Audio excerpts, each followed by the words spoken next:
எல்லாரும் எப்படி இருக்கீங்க? இன்னைக்கு நம்ம ஒரு குக்கிங் வீடியோ தான் பார்க்க போறோம்.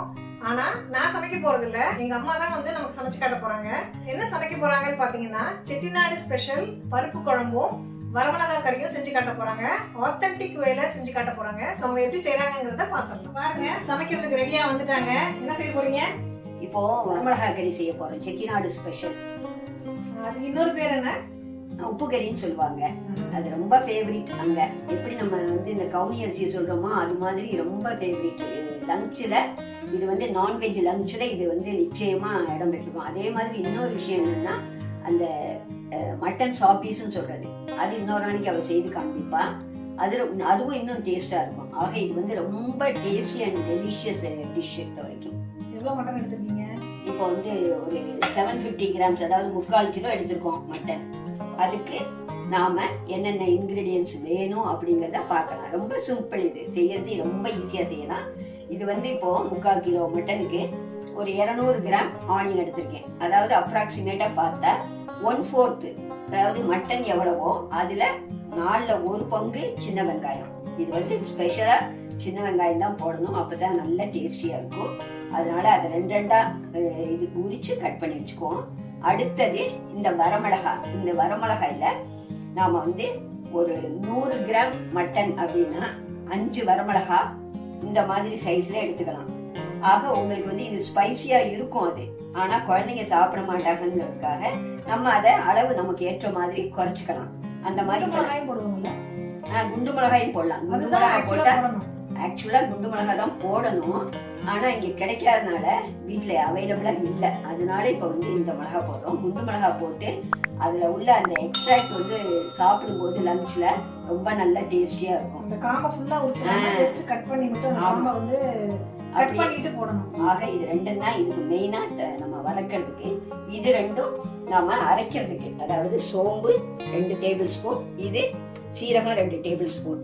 இது ரெண்டையும் எடுத்து நாம ஜார்ல போட்டு அரைச்சிட்டு கடைசியா இதுல கொஞ்சம் வெங்காயம், சின்ன வெங்காயத்துல ஒரு 4-5 வெங்காயத்தை மட்டும் எடுத்து அதோட போட்டு ஒரு பல்ஸ் விட்டு எடுத்துடணும். அவ்வளவுதான். அது இது வந்து நீங்க வெட்டா அரைக்கணுமா இல்ல ட்ரையா அரைக்கணுமா? இது வந்து ரெண்டும் தண்ணி ஊற்றி வெட்டாதான் அரைக்கணும். இது வந்து எதுவும் வறுக்க வேண்டியதெல்லாம் கிடையாது, அப்படியே டைரக்டா அரைச்சுக்கலாம். பச்சையாவே அரைச்சுக்கலாம். அதான். தாளிக்கிறதுக்கு எண்ணெய் வந்து நல்லெண்ணெய் யூஸ் பண்ணணுமா? நல்லெண்ணெய் யூஸ் பண்ணா நல்லா இருக்கும். எந்த எண்ணெய் வேணாலும் யூஸ் பண்ணலாம். அதுல இப்போ நம்ம வந்து இதயம் நல்லெண்ணெய் யூஸ் பண்ண போறோம். தாளிக்கிறதுக்கு என்னன்னா வெந்தயம், சோம்பு, சீரகம், இதுதான் நம்ம யூஸ் பண்ண போறோம். இது இங்கேயே அவைலபிளா இருக்கு. இப்போ நம்ம இந்த வரமிளகாய் கறிக்கு எப்படி தாளிக்கிறதுன்னு பார்க்க போறோம். அதுக்கு ஃபர்ஸ்ட் நம்ம ஒரு 3 டேபிள் ஸ்பூன் ஆயில் விட்டுக்கலாம். எண்ணெய் காஞ்சிடுச்சு. இப்போ நாம வந்து 1 ஸ்பூன் வெந்தயம் போடுறோம், 1 ஸ்பூன் சோம்பு, அதுக்கப்புறம் 1 ஸ்பூன் சீரகம். இப்போ பொரிஞ்சிடுச்சு. நாம போட்ட வெந்தயம், சோம்பு, சீரகம் எல்லாம் செவந்து வந்துருச்சு. இப்போ நாம என்ன பண்றோம்னா இந்த வரமிளகாய் நம்ம எடுத்து வச்சோம் இல்லையா, அதை நம்ம 2 கட் பண்ணி வச்சிருக்கோம். அதை ஃபர்ஸ்ட் ஆட் பண்ணுவோம். ஆட் பண்ணி அதில் கொஞ்சம் நம்ம இப்படி ஃப்ரை பண்ணிட்டு அந்த கலர் லைட்டா சேஞ்ச் ஆகும். சேஞ்ச் ஆகும்போது சின்ன வெங்காயத்தை போடணும். நல்லா அந்த எண்ணெயில வந்து அந்த மிளகாய் இன்ஃபியூஸ் ஆகும். அப்பதான் அது டேஸ்ட். ஆமா, இதோ போடுவோம்ல, இதுவும் சேர்ந்து அதோட நல்ல கலர் சேஞ்ச் ஆகி வரும். அதை மட்டும் செய்தோம்னா ரொம்ப கருகிடும். இப்போ இதை நல்லா இப்படி சாட்டே பண்ணுங்க. ஃப்ளேமை வந்து மீடியம் ஃப்ளேமோட வச்சுக்கோங்க. வரமிளகாய் பாருங்க, கரெக்டாக அந்த கலர் சேஞ்ச் ஆகி வந்துருச்சு. இந்த மாதிரி நல்லா வதங்கினதுக்கு அப்புறம் மட்டன் எடுத்து இடிக்க புழிஞ்சிட்டு, ஆல்ரெடி கழுவி நீட்டாக வச்சுருக்காங்க, அதை அப்படியே இடிக்க புழிஞ்சு இப்படி போட்டு அதையும் சேர்த்து நல்லா ஃப்ரை பண்ணணும். இந்த மாதிரி நல்லா அடியில் இருக்கிறது மேலே வர்ற மாதிரி, மேலே இருக்கிறது அடியில் வர்ற மாதிரி நல்லா அதை கரட்டி விட்டு கிளறி விட்டுட்டோம்னா அது கொஞ்சம் நேரத்தில் தண்ணி விடும். நல்லா சுருண்டு வந்து தண்ணி விட்டுடும். இப்போ கொஞ்சம் இந்த ஸ்டேஜில் மஞ்சத்தூள் கொஞ்சம் ஆட் பண்ணிக்கலாம். 1/2 டீஸ்பூன் போட்டுக்கலாம்.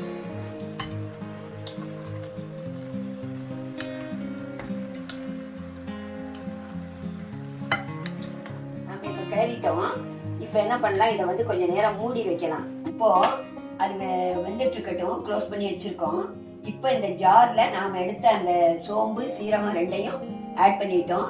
அதை வந்து நல்லா நைஸா பேஸ்டா அரைச்சிக்குவோம். இந்த டைம்ல கேப்ல அரைச்சிட்டு அதோட கடைசியா இந்த வெங்காயத்தை எடுத்து அதோட போட்டு பல்ஸ் ஒரு 2 பல்ஸ் விட்டுட்டோம்னா போதும். இப்போ நம்ம இதை அரைச்சிட்டு அப்புறம் ஃபர்தரா என்ன ப்ரொசீட் பண்றதை பார்க்கலாம். நாம இதை அரைச்சாச்சு. இப்போ இதை கடைசியா நம்ம ஆட் பண்ணிக்கலாம். மட்டன்லாம் வெந்து நல்லா வந்ததுக்கு அப்புறம் கடைசியா ஆட் பண்ணிக்கலாம். இப்போ இதை வந்து நம்ம இதுல இருந்து குக்கருக்கு டிரான்ஸ்ஃபர் பண்ணிக்கலாம். டிரான்ஸ்ஃபர் பண்ணி அதுல வேக வச்சுக்கலாம். ஈஸியா வெந்துடும். அதுக்காக பாத்திரம் வந்து ஹெவியா இருக்கிறதுனால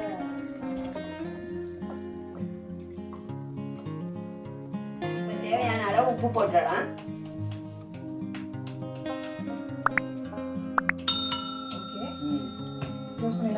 அதை கிளறி விட்டு க்ளோஸ் பண்ணிட்டோம்.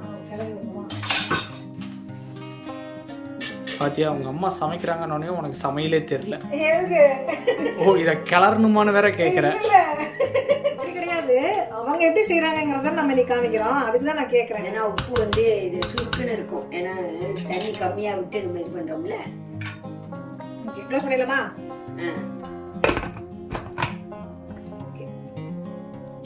சவுண்ட் நான் சவுண்ட் எல்லாம் எனக்கு தான் தெரியும். ஏன்னா எங்க மட்டன் அப்படிங்கறதுனால.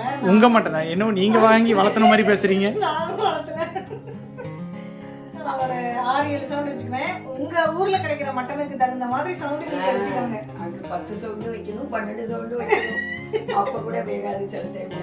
போன டைம் என்னாச்சு நீங்க ஊருக்கு போயிருக்கும்போது? இது ஒரு கோழி செய்யலாம் அப்படிங்கிற மாதிரி நினைச்சு பிரியாணி செய்கிறேன் அப்படின்னு சொல்லி எங்கள் வீட்டில் ஓவர படம்லாம் காட்டினேன். கடைசியாக பார்த்தோன்னா கோழி வேகவே மாட்டேன்ருச்சு. எங்கள் அம்மா சொன்னாங்க, அப்படியே அதை குக்கரில் போட்டு வேக வச்சு அதுக்கப்புறம் எடுத்து மறுபடியும் சட்டியில் போட்டு வேக வச்சு அதுக்கப்புறம் பிரியாணி கிட்டணும்னு சொன்னாங்க. கடைசியில் கோழி ரப்பராட் ஆயிடுச்சு. எங்கள் அம்மாட்ட சொன்னேன், அப்புறம் இதுக்கு நான் பிரியாணி செய்யறதுக்கு செய்யாமல் இருந்துக்கலாம் அம்மா, அசிங்கப்பட்டான் ஆட்டோக்காரங்கிற மாதிரி ஆயிடுச்சுமா அப்படின்னு. ஓகே, இப்போ பருப்பு குழம்பு வச்சிடலாம். ஓகே, சைடில் இது வெந்துக்கிட்டு இருக்கும்போது பருப்பு குழம்பு வேக வச்சிருங்க. வந்துருச்சு. அதனால நம்ம வெயிட் போட்டுட்டு ஒரு 7 விசில் வந்ததுக்கப்புறம் பார்க்கலாம் வெந்துருச்சான்னு பார்த்து ப்ரொசீட் பண்ணலாம்.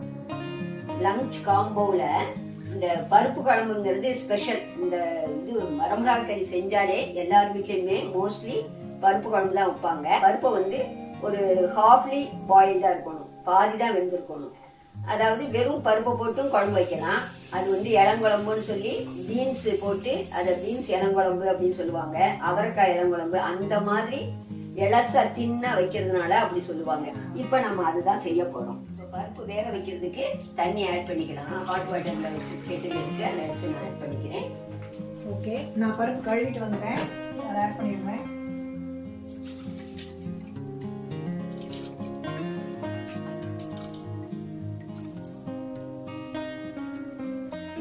பருப்பு ஆட் பண்ணிட்டோம். அடுத்து சீரகம் 1 ஸ்பூன், கொஞ்சம் எக்ஸ்ட்ரா கூட ஆட் பண்ணிக்கலாம். அப்படி ஆட் பண்ணிட்டு இப்போ மஞ்சள்தூள் ஆட் பண்ணிக்கலாம்.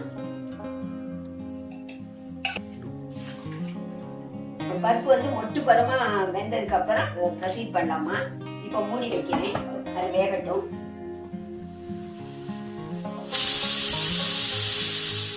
இப்போ நாம வந்து இந்த பருப்பு குழம்புக்கு பருப்பு வேக வச்சுட்டோம், இங்க இருக்குது. அதை நம்ம இப்ப தாளிக்கிறதுக்கு இப்ப 1 டேபிள் ஸ்பூன் எண்ணெய் ஊத்திக்கலாம். இப்போ எண்ணெய் காஞ்சிருச்சு. நாம என்ன பண்றோம், ஃபர்ஸ்ட் வரமிளகா போடணும். 2 வரமிளகாய் எடுத்து அதில் போட்டுட்டு அடுத்து கொஞ்சம் சோம்பு 1 ஸ்பூன், அடுத்து இப்ப சீரகம் போடுறோம். சீரகம், கடுகு 1 ஸ்பூன் போட்டு நல்லா பொரிய விட்டுட்டு அதுக்கப்புறம் இந்த வெங்காயம் தக்காளி எல்லாத்தையும் இதோட ஆட் பண்ணுவோம்.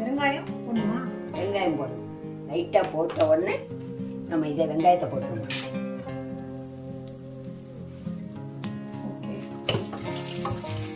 வெங்காயம் தக்காளியை இப்போ ஆட் பண்ணிக்குவோம்.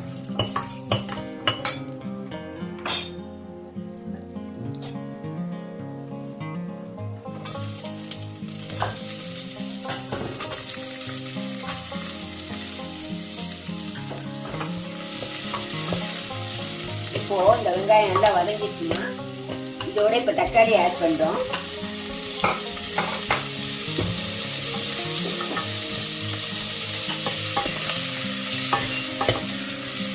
தக்காளியை நல்லா வதக்கி விட்டுட்டு அது ஸ்மாஷ் ஆகிறதுக்கு கொஞ்சம் அதோட நம்ம ஆஸ் யூஷுவல் சால்ட் ஆட் பண்ணிக்கலாம்.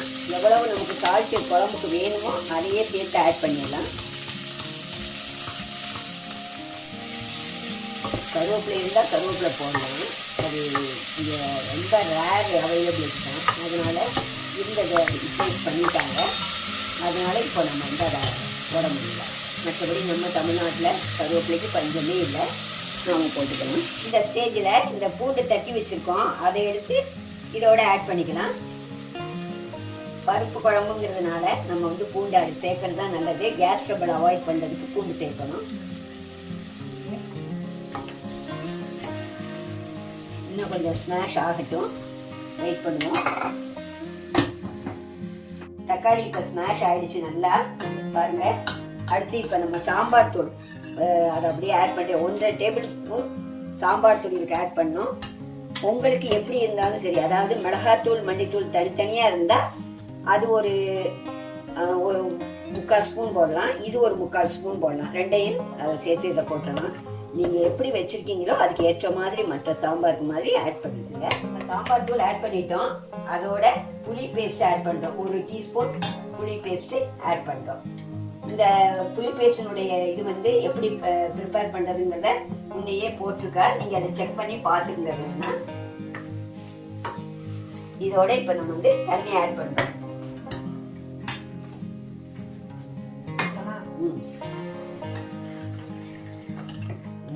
சும்மா 1 டம்ளர் தண்ணி இருந்தா போதுமா? இல்ல வேணும். இப்போ 3 டம்ளர் தண்ணி ஆட் பண்ணி நல்லா கொதிச்சிருச்சுமா. கொதிச்சு வந்ததுக்கு அப்புறம் இந்த பருப்பை நம்ம ஆட் பண்ணி ஒரு 2 மினிட்ஸ் கழிச்சு கொத்தமல்லியை கட் பண்ணி இதுல போட்டு எடுத்துடலாம். அவ்வளவுதான், இந்த பருப்பு இளங்குழம்பு ரெடி. ஆக இது ரெண்டுக்கும் காம்பினேஷன் சூப்பரா இருக்கும். இந்த மாதிரி தான் வைக்கணும். பருப்பு இப்படியே மொட்டா அப்படியே மொட்டு புறமாவே இருக்கும் பாருங்க. இதை எடுத்து சைடில் நம்ம பிளேட்டில் வச்சு தொட்டுக்க வச்சுக்கலாம். அந்த மாதிரி ஒரு ஐட்டம் இது. நல்லா குழம்புக்கு வச்சிருச்சு. இதில் நம்ம கொத்தமல்லி இந்த ஆட் பண்ணுறாங்க. இவ்வளவுதான். சூப்பு மாதிரி ரொம்ப டேஸ்டாக நல்லா இருக்கும். இப்போ நம்ம 7 சவுண்டு விட்டு இப்போ எடுத்து வச்சிருக்கோம். இது ஸ்டீம் போயிடுச்சு. இப்போ நம்ம ஓப்பன் பண்ணி எப்படி இருக்கு என்னன்னு பார்க்கலாம். எப்படி இருக்கு பாருங்க, நல்லா எண்ணெய் இறங்கி இந்த மாதிரி வந்துடும். இதுக்கப்புறம் இதை எடுத்து நம்ம பார்த்துக்கணும் எதுக்கும் வெந்துருச்சா என்னங்கிறத. நல்லா வெந்துருச்சு. இப்போதைக்கு இந்த பேஸ்ட் அரைச்சி வச்சுருக்கோம் இல்லையா, நான் போட்டுமா? அசிஸ்டன்ட் எப்படி ஒர்க் பண்றாங்கன்னு சொல்லுங்க. நீங்க என்ன ஒண்ணுமே சொல்ல மாட்டேங்கிறீங்க? No comments. Why? இந்த பேஸ்ட் ஆட் பண்ணோம். இப்போ ஃபுல்லா எல்லாத்துலயும் படுற மாதிரி நல்லா மிக்ஸ் ஆகுற மாதிரி கிளறி விட்டுட்டு ட்ரான்ஸ்ஃபர் பண்ணுறோம். அந்த குக்கரில் இருக்கிறத நான் கொஞ்சம் வெயிட்டாக இருக்கிறதுனால எங்கள் பொண்ணு ட்ரான்ஸ்ஃபர் பண்ணுறேன். இப்போது இது வந்து கொஞ்சம் தண்ணியாக இருக்குது. நாம் அந்த பேஸ்ட்டும் போட்டிருக்கோம். அந்த பேஸ்ட்டும் வந்து பச்சை ஸ்மெல் போகணும். அதுவும் இதுவாகிறதுக்காக நாம் ஒரு 5 மினிட்ஸ் இதை வச்சுட்டோம்னா நல்லா சுண்டி வந்துடும். உப்பெல்லாம் பார்த்தாச்சு, டேஸ்ட்டாக இருக்குது. இப்போ அந்த எல்லாம் தண்ணியெல்லாம் வத்திடுச்சு, நல்லா சுண்டி வந்துருச்சு. இதுதான் வர மிளகா கறி. அதுக்கு காம்பினேஷன் இந்த இளங்குழம்பு, பருப்பு இளங்குழம்பு அல்லது பருப்பு குழம்புன்னு சொல்றது. இது இப்போ நம்ம வச்சிருக்கோம். இந்த ரெண்டையும் வச்சு நம்ம சாதம் சர்வ் பண்ணலாம். பாருங்க எவ்வளவு தண்ணியா இருக்கும் பாருங்க குழம்பு மேல.